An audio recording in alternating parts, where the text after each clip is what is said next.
পরবর্তীতে এটার অ্যাকশন আমার উপর আসবে। আমি এখানে দোকান করতে পারবো না। এর বিষয়ে আমি বলতে চাই, আমি যদি দোকান করতে চাই এখানে, তাহলে আমি যেন এখন মীমাংসা করি, এরকম কিছু কথাও আমার কানে আসছে। আমি বলতে চাই, যারা হুমকি দিচ্ছেন বা আশেপাশে যারা আছেন, ভাই আমরা ঢাকা থেকে এখানে আসছি, আমরা ভাইসা আসি নাই ভাই, আমাদের মুসলিম ভাই, এটা আমার ভাই। কিভাবে বললাম? রাসূল বলেছে আমার ভাই। গায়ে হাত দেওয়া মানে সে আমার গায়ে হাত দেওয়া হবে, আমার আলামিনের গায়ে হাত দেওয়া হবে, এই ভাইয়ের গায়ে হাত দেওয়া হবে, এই ভাইয়ের গায়ে হাত দেওয়া হবে, এই ভাইয়ের গায়ে হাত দেওয়া হবে, মুসলিম জাতির গায়ে হাত দেওয়া হবে, তার গায়ে হাত দেওয়া মানে যে থ্রেট দিচ্ছেন, এক ফ্যাসিস্ট পালাইছে, আপনারা পালাই বাধ্য হবেন ইনশাআল্লাহ। ওই সুযোগে নাই ভাইকে থ্রেট দিয়ে আপনারা চাপিয়ে দিবেন। আপনি হাত দিচ্ছেন রাসূলের সুন্নায়, আর কোথাও না। হাত দিচ্ছেন আপনি, এই ভাইটাতে হাত দিচ্ছেন আপনি, সবার গায়ে হাত দিচ্ছেন আপনি।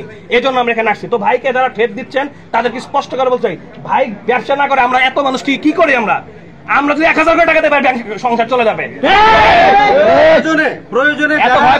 প্রয়োজনে যারা শামীম ভাইকে হুমকি দিচ্ছে তাদেরকে আমরা আইনের আওতায় আনবো। আপনি আনেন এবং প্রকাশ করতে হবে। বিষয় হলো দালালদেরকে আমরা চিনতে চাই, ঠিক আছে? দালালদেরকে আমরা চিনতে চাই। শামীম ভাইয়ের দাড়িতে হাত দেয় নাই, সে 200 কোটি দাড়িওয়ালাদেরকে অপমান করেছে। মানিক ভাইয়ের দাড়িতে হাত দেয় নাই, বরং সারা পৃথিবীর 200 কোটি মানুষের অন্তরে আঘাত করেছে। এই মানিক ভাইয়ের সাথে আমরা সারা পৃথিবীর 200 কোটি মানুষ আছি। 2 জন 5 জন 7 জন যদি তাকে হুমকি দেয়, কারা হুমকি দেয় তাদেরকে আমরা চিহ্নিত করে কথা বলেন। এখানে সবাই আমরা আসছি আলহামদুলিল্লাহ ভাই।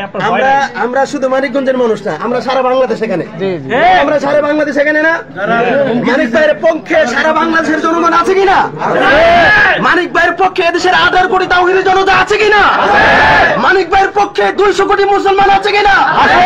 মানিক ভাইয়ের পক্ষে 1400 বছর আগে থেকে নিয়ে কিয়ামত পর্যন্ত সকল মুসলমান আছে কিনা?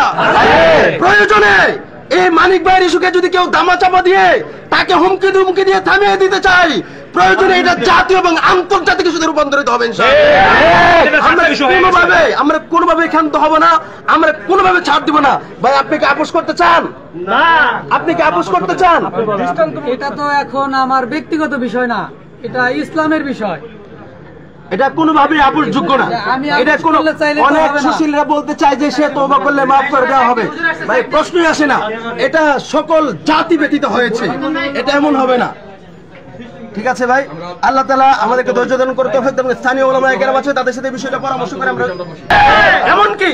এমনকি যদি এই নাসিম ভুঁইয়াকে বিচারের আওতায় না এনে কোনো না কোনো মহল তাকে দেশ থেকে সহযোগিতা করে, তাকে আশ্রয় দেয়, আমরা এই বিষয়টাকে নিয়ে রাস্তায় নেমেছি। যতক্ষণ পর্যন্ত এই নাসিম ভুঁইয়ার বিচার না হবে, ততক্ষণ পর্যন্ত আমরা ঘরে ফিরে যাব না। শুধু তাই না, নাসিম ভুঁইয়াকে যদি কেউ পালাইতে সাহায্য করে, দেশ থেকে সাহায্য করে, তার বিরুদ্ধে আমরা আইনানুগ ব্যবস্থা নিব ইনশাআল্লাহ। আরেকটা কথা, আমি আমার কিছু লোকজনের মুখে শুনেছি যে এখন যাই বিচার হোক, এখন তার যাই বিচার হোক, পরবর্তীতে যখন বিচারটা শেষ হবে, সবকিছু ঠান্ডা হবে,